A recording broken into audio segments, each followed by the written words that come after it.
Umabot na sila ng umaga pero wala pa din silang nahuhuli. Paano nga ba sila makakahuli samantalang ayaw na maghanap ni Felix? Mula kasi nang malaman niya kung ano ba talaga ang bayawak ay hindi na siya kumilos pa. Kahit na anong pamimilit gawin ni Henry ay hindi na nila napakilos pa si Felix at si John. Nakasampa lang sila sa sakyan nilang ATV na nakataas ang mga paa na may hawak na baril. Bro, kailangan mong tumulong dahil itong gusto na naglilihing si Princess Ellie.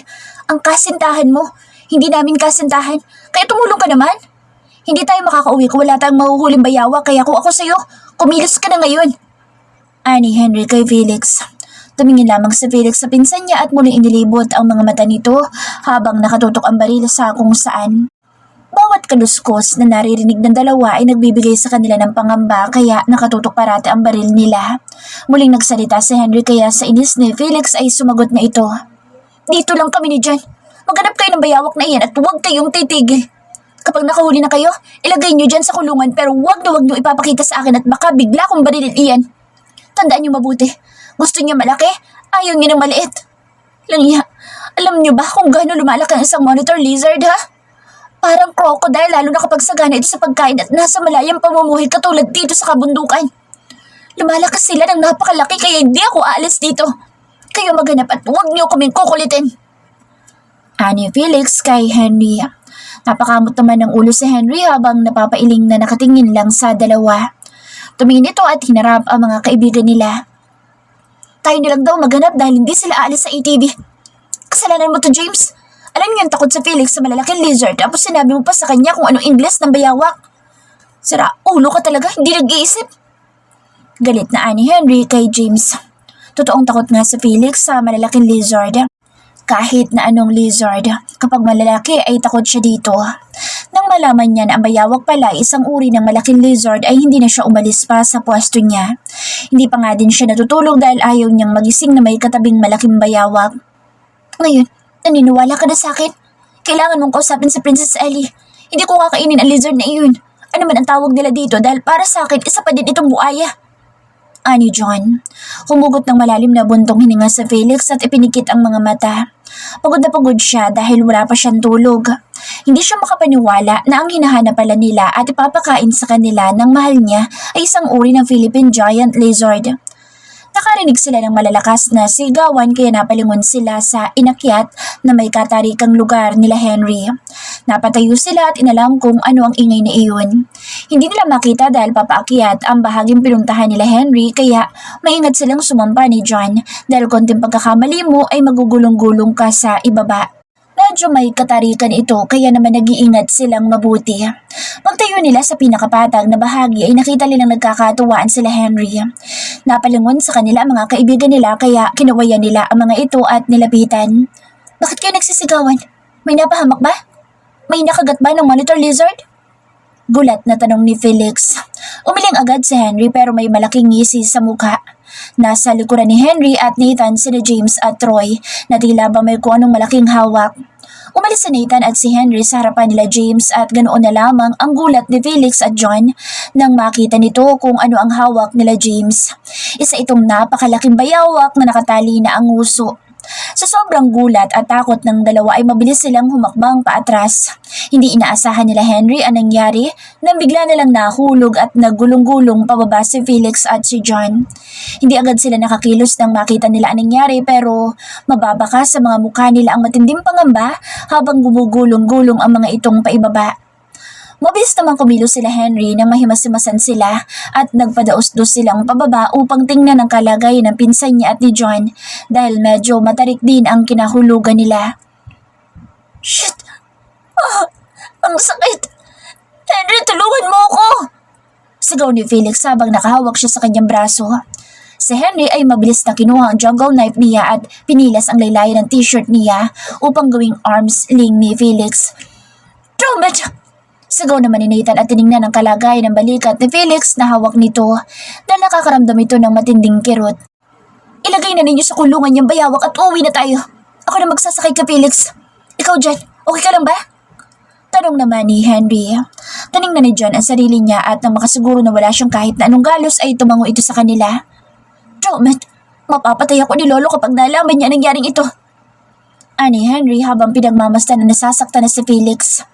Nananalangin sila na sana hindi ito nabalian ng buto dahil kung hindi lahat sila'y mananagod sa lolo nila dahil nasaktan si Felix nang sila ang dahilan. Hindi ko maigalaw ang braso ko. Ang kirot!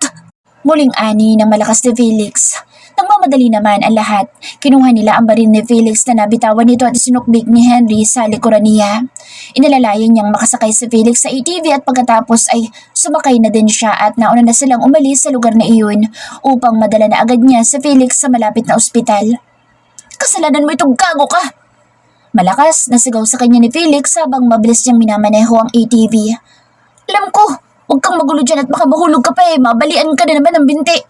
Malapit na tayo at dadalhin agad kita sa ospital. Ani Henry. Malaking pagsisisi ang nararamdaman niya. Ang gusto lang sana niya ay biruin ang pinsan niya pero hindi niya napansin na sa likuran pala ni Felix ay pababang bahagi ng lupa at may katarikan ito. Damn it, bro. I'm so sorry. Ani Henry nang makarating na sila ng asyenda at inililipat naman niya ang pinsan niya sa isang sasakyan upang dalhin sa ospital. Save it, asshole! Galit na sagot ni Felix. Hindi na kumibo pa si Henry at mabilis na siya nagmaneho patungong pinakamalapit na ospital. Kumikirot ang braso at balikat ni Felix. Hindi niya alam kung paano at saan tumama ang balikat niya. Naramdaman na lang niya ang pagkirot nito nang tuluyan na silang huminto sa paggugulong-gulong. Pagkarating nila ng ospital ay mabilis na din silang pumasok sa loob. Inasikaso agad sila ng mga nurses at doktor lalo na nang malaman nila na isa silang Devon. Sumailalim si Felix sa isang MRI upang malaman nila kung may fracture ba ang buto nito. Nagsidating na naman ang mga kaibigan nila habang si Henry ay naghihintay sa labas ng MRI room. Kamusta ang kalagayan ni Felix? Tanong ni Nathan nag-aalala sa kanyang best friend. Hindi pa lumalabas. Sabi ng mga doktor, after ng MRI maghihintay lang tayo ng 30 minutes para sa resulta upang malaman kung may nabali bang buto o nagkalamat. Maya-maya lamang ay bumukas na ang pintuan at iniluwan nito si Felix na naka-hospital gown pa. Tinawag niya si Henry dahil ginupit ng doktor ang suot niyang muscle shirt dahil hindi niya ito mahubad. May polo sa loob ng sasakyan. Akin yun. Pakikuha para makapagpalit na ako. Ani Felix.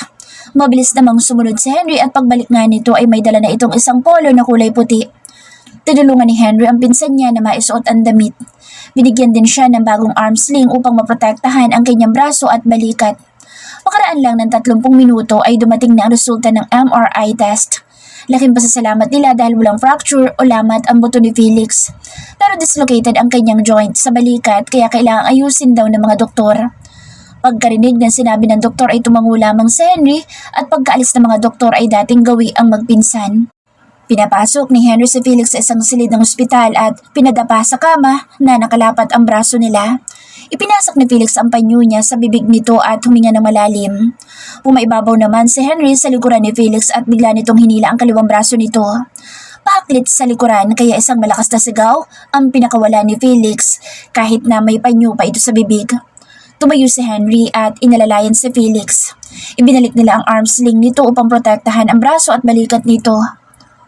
Mamamagaya ng ilang araw at makalagnatin ka pa, katulad ng dati. Basta, huwag mo munang tatanggalin ang arm sling mo, unless wala na ang pamamaga at kirot niyan. Huwag masyadong matigas ang ulo mo, Felix, kaya makinig ka sa sinasabi ko sa iyo. Wika ni Henry.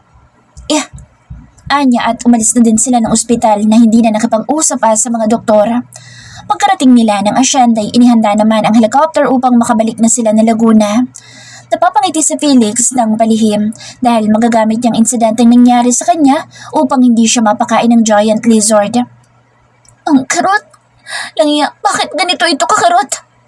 Ani Felix kaya napalingon sa kanya ang mga kaibigan niya. Huwag mo masyadong igalaw. Sasakit talaga yan kapag nagagalaw. Stay mo lang sa arm sling mo at mag-relax ka para hindi mo naisip ang karot nito. Ani Henry at naglakad na silang papalapit sa helicopter at inalalayan na siyang pumasok sa loob nito.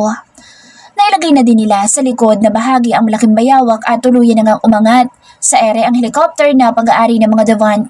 Makalipas lang ng ilang oras ay lumalapag na rin ang helicopter sa malawak na bakanteng lote na pag-aari nila Andrea.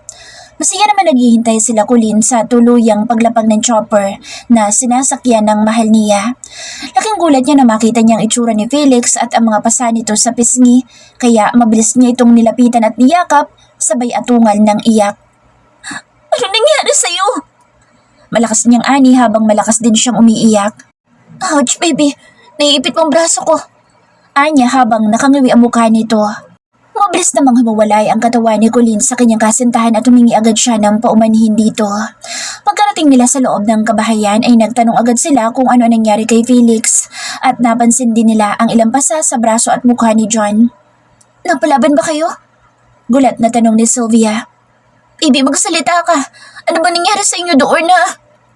Umiiyak na ani Colleen sa kanyang kasintahan. Hindi na pinatapos ni Felix ang sasabihin ni Henry at nagsalita siya agad. Nakipagbuno kasi ako sa bayawak. Ang laki kasi kaya nagulong-gulong kami sa lupa hanggang sa mahulog kami sa matarik na bahagi ng gubat. Pero huwag ka mag-alala dahil nahuli ko naman ang bayawak. Ani Felix kaya natigilan sila Henry at titig na titig sila kay Felix. Hindi sila makapaniwala sa mga naririnig nila dito, lalo na nang pasimpleng tumingin sa kanila sa Felix at ngumisi ng kalahating labi at mukha. Ano naman nangyari kay John? At puro din pa sa mukha at braso niya. Ani naman ni Sylvia. Siyang katulong ko sa panguhuli. Kasabay ko siyang nahulog habang pinipigilan namin ang paghuhula ng malaking bayawak. Ani pang muli ni Felix kaya malaking ngisi ang sumilay kay John. Grabe kayo. Hinayaan niyo lang sila na silang dalawa lang manguhuli. Nakakainis kayo. Galit na ani sa kanila ni Colleen habang sa Henry ay nalilisik ang mga mata na nakatingin kay Felix. Huwag kayo mag-alala, mahal ko. Sila Henry lang ang kakain ng bayawak. Ligtas kayong dalawa ni John. Ani Colleen. Tinulungan din ako ni Henry, mahal ko. Siya ang nagligtas sa akin at ang mga yan, nakatingin lang. Dagdag na ani Felix sabay turo kila James, lalong-lalo na kay Nathan at Lester.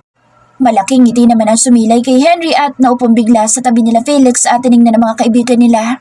Oo nga, kaming tatlo lang ang nahirapan tapos sila nakatanghod lang sa amin. Ani agad ni Henry at umakbay pa kay John at kay Felix. Ray bro, masakit pa yan.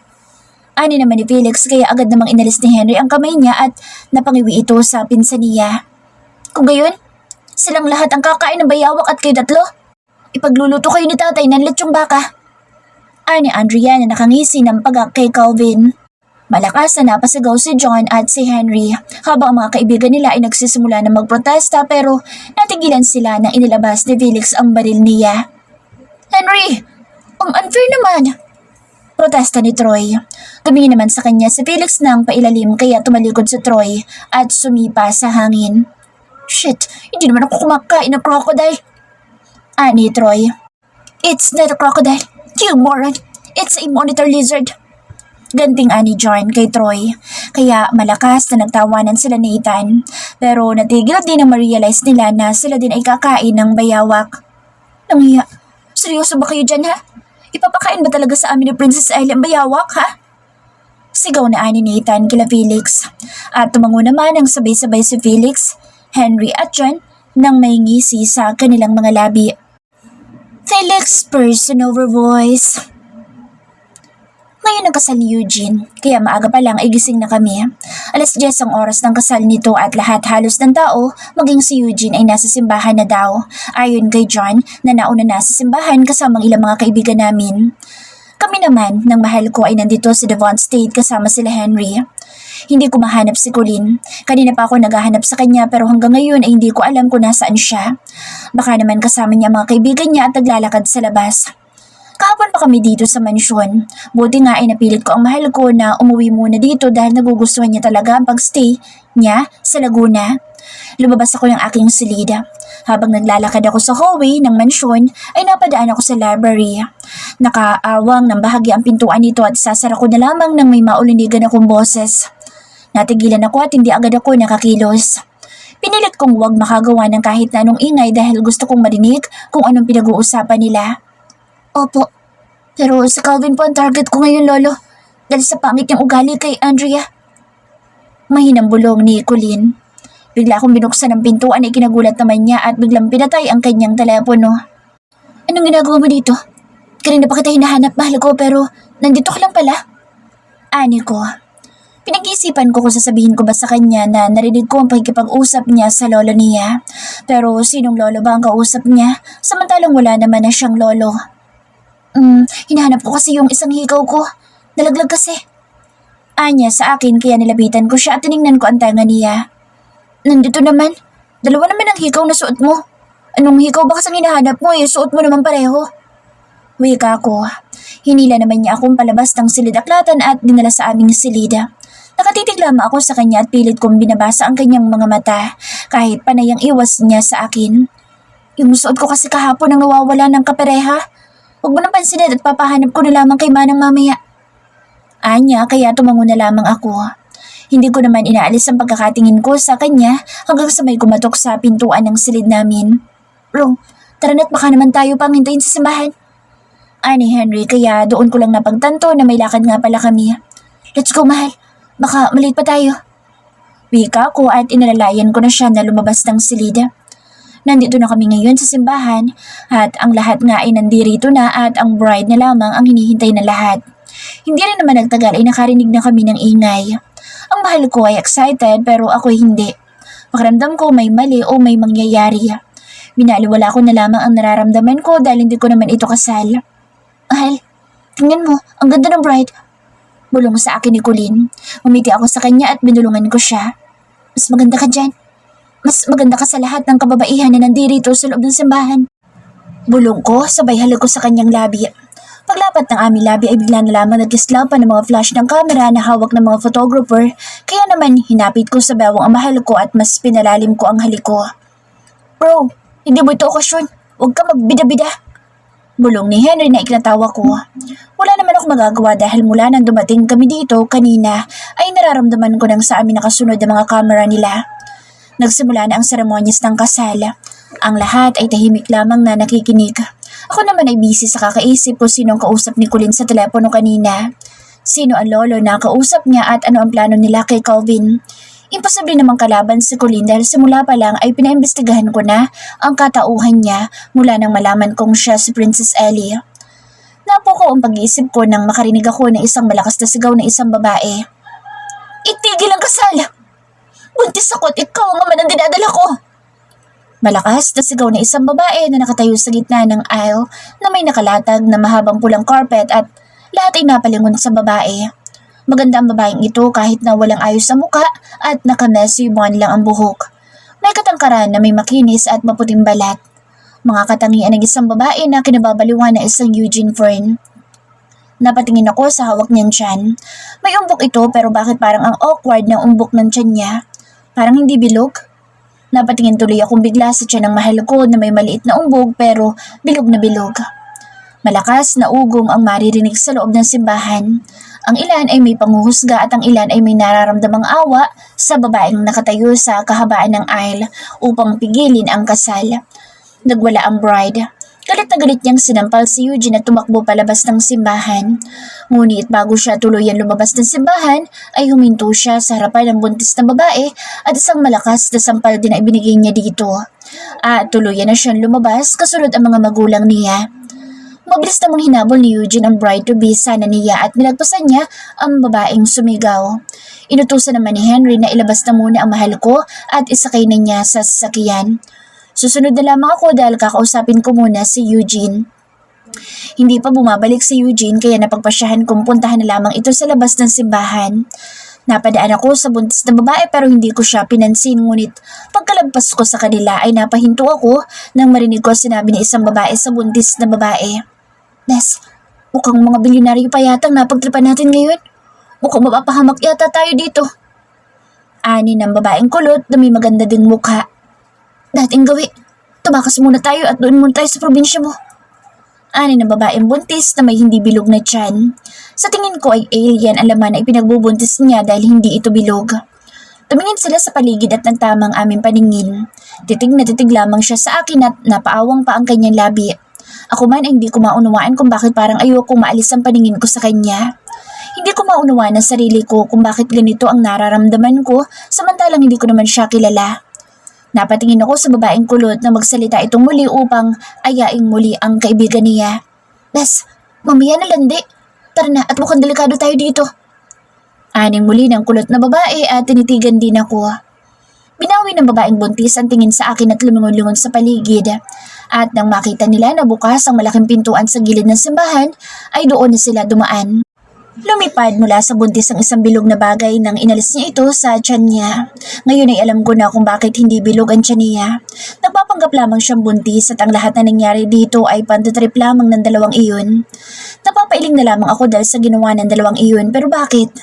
Bakit nila ginawa iyon? Hindi ba nila naiisip na sinisira nila ang kapwa nila? Hindi ba nila naiisip na may 2 taong nasaktan dahil sa trip nila?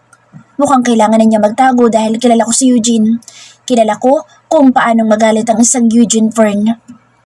Susundan ko na sana sila pero narinig ko si Eugene na humahangos papalapit sa lugar na kinatatayuan ko na galit kaya hindi ko na nagawa pang umalis. Nasaan ang babaeng yan? Carlos, nasaan ang babaeng sumigaw dito kanina? Galit niyang sigaw sa best friend niya. Hindi ko alam. Sundan kasi kita dahil baka kung ano mangyari sa iyo. Ani naman ni Carlos. Nakikita ko matinding galit ni Eugene at nagsimula siyang isa-isahin ng mga babaeng nandito sa loob ng simbahan. Bawat isa ay tinitingnan niya ang muka at tiyan nito pero hindi pa rin niya mahanap ang babaeng tumakas na. Walang titigil hanggat hindi ninyo na iharap sa akin ang babaeng iyon. Magsikilos kayo lahat ngayon din. Galit na utos ni Eugene. Malakas na sigaw muli ang pinakawala ni Eugene dahil sa galit na nararamdaman niya. Naawa ko sa kanya. Ako man siguro ang nasa kalagayan niya ay magagalit ako ng husto. Hey, tama na yan. Ani ko sabay hawak sa balikat niya ngunit bigla niya akong tinabig ng malakas kaya napaatras ako at lahat ng tao sa paligid ay natahimik. Si Nathan naman ay biglang naglabas ng baril kaya agad ko itong sananyasan ng iling.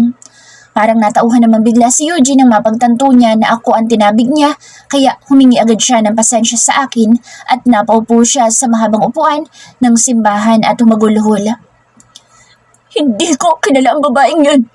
Wala akong nabubuntis na babae, sigurado ako dyan. Hindi ako titigil hanggat hindi ko siya napaghihigantihan dahil sa ginawa niyang ito. Iniwanan ako ni Grace dahil sa ginawa niyang skandalo. Hindi ko siya kilala at lalong-lalong hindi ako ang ama ng pinagbubuntis ng babaeng yun. Galit niyang Anya. Mas mabuti pa kung umuwi ka na muna at magpahinga. Ako na bahala sa mga paparazzi na kanina pa kumukuha ng larawan. Ani ko at napalingon si Eugene sa mga taong kumukuha ng larawan sa nangyayari. Hahanapin ko ang babaeng iyon. Ipapakita ko sa kanya na nagkamali siya ng taong ginago niya. Nagkamali siya ng taong tinarantado niya. Galit na Ani to, kaya hindi agad ako nakakibo. Paano niya nagawang manira sa kasal? Paano siya nakakatulog sa gabi sa mga katarantaduhang ginagawa niya? Galit na Ani to. Bro, baka naman ikaw talaga ang manabatang dinadala niya. Ani naman ni Carlos at nasamid ako ng sarili kong laway nang marinig ko ang sinabi niya. Lihim ako natawa at napatingin sa isang tauhan ni Eugene na hawak na ang binunbun na damit na ginamit ng babaeng iyon sa tiyan niya. Hindi ko kilala ang babaeng yun, Carlos. Wala akong binubuntis na babae dahil wala akong sinisipingan na kahit na sino. Anya, kaya napatingin ako sa kanya. Paano mabubuntis si Grace kung wala kang sinipingan na kahit na sino? Hindi ba't buntis si Grace ng 2 buwan ngayon? Ani ko. Hindi naman siya sumagot at hindi rin siya tumingin sa akin pero nakikita ko ang kalungkutan sa kanyang mga mata. Hanapin niyo ang babae ngayon dahil pagbabayaran niya ginawa niyang panggugulo na ito. Dahil sa kanya, kinamumuhian na ako ni Grace. Dahil sa kanya, iniwanan na ako ni Grace. Ipaparamdam ko sa kanya matinding galit ng isang wolf. Anya, habang ang kanyang mga bagang ay nagngangalit at ang kanyang mga kamao ay kuyom na kuyom at anumang oras ay maaaring umigkas. Hinagod ko ng aking palad ang aking mukha. Humugot ako ng malalim na paghinga at napalingon ako sa aking paligid nang pakiramdam ko ay may mga matang titig na titig sa akin. Wala naman akong makita. Marahil ay ang mga paparazzi na wala pa rin tigil sa pagkuha ng larawan. Tumingin ako kay Nathan at Lester at tinuro ng mga mata ko ang mga paparazzi na hindi naman kalayuan sa amin kaya kumilos agad sila.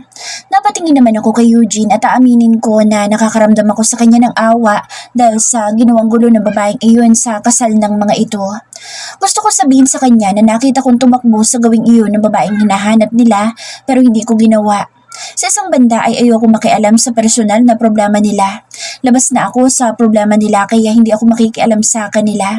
May isa pang gumugulo sa aking isipan dahil hindi ko rin maunawa ng sarili ko kung bakit hindi ko magawang ituro ang babaeng iyon. May kung anong pumipigil sa akin na gawin iyon.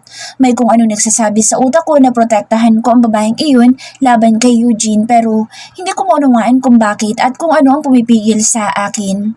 Muli kong tiningnan ang bukas na pintuan sa gilid ng simbahan. Nanahimik lamang ako at nagnanais na muling makita ang mukha ng babaeng iyon pero hindi ko na siya makita pa. Sino ang babaeng iyon at bakit ganito na lang ang nararamdaman ko para sa kanya?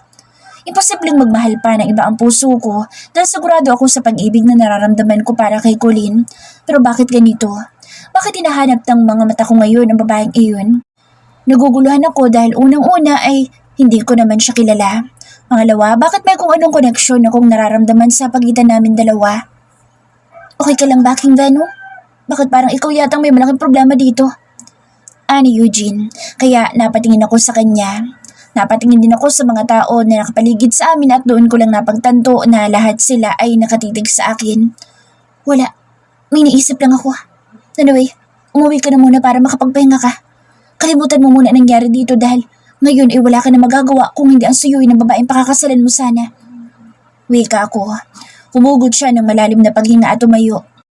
Salamat nga pala sa pagdalo at pasensya na kayo kung salip na sa reception ang tungo natin ay gulo pa ang humarap sa inyo. Anya, natawa lang ako ng mahina sa kanya. Nagpaalam na lang din ako sa kanila dahil katulad nga ng sinabi niya ay hindi naman natuloy ang kasal. Hinihintay na rin ako ni Colleen kaya ayoko nang magtagal pa dito. Isang lingong muli ang ginawa ko sa pinto ang nilabsanan dalawang magandang babae. Pero alam ko naman na nakalayo na ang mga iyon. Hindi ko talaga maunawaan ang sarili ko dahil hanggang ngayon ay siya ang nasa isip ko. Hindi ko nga makalimutan ang mukha niya. Magandang mukha. Pagkarating ko sa sasakyan ay pumasok agad ako sa loob nang pinagbuksan ako ng aking tauhan. Baby, ano nangyari sa loob? Nakausap na ba nila yung babaeng buntis? Tanong ng mahal ko nang pumasok na ako sa loob ng sasakyan. Si Henry naman ay pumasok sa driver's seat at si Nathan ay sa unahan katabi ni Henry. I will tell you later, babe. Wika ako at sinuot ko na sa kanya ang seatbelt niya. Pwede ba nasa Laguna ulit tayo? Masarap kasi doon, nakaka-relax sa lugar na iyon. Wika niya. Pwede ba mahal, bukas na lang? Pagod kasi ako at gusto ko makapagpahinga na maayos. May pupuntahan pa kami nila Henry mamaya kaya kailangan ko talaga ng pahinga bago kami umalis mamaya.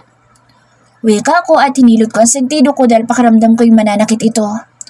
Okay lang ba kung hilingin ko sa iyo na doon yun na lang ako ihatid? Gusto ko kasi ang simoy ng hangin sa Laguna. Nakaka-relax.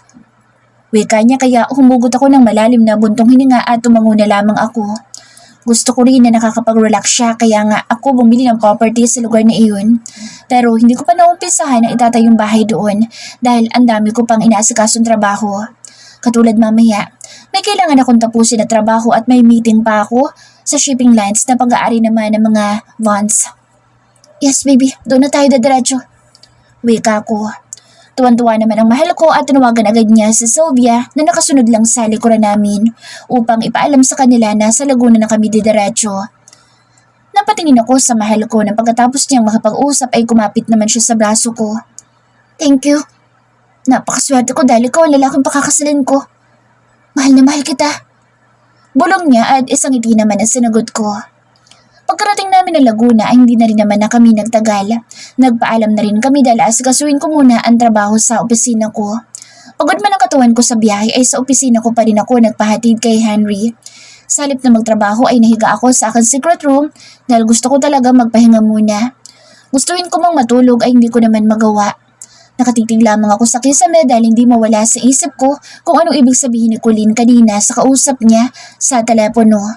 Sino ba talaga ang lolo na kausap niya kanina? At ano ang plano niya kay Calvin? Anong ibig niya sabihin na si Calvin ang target niya ngayon? Kalaban ba namin si Colleen? May sekreto ba siya na hindi ko alam? Bigla ako napatayo at tinawagan ko agad ang kaibigan kong si Calvin.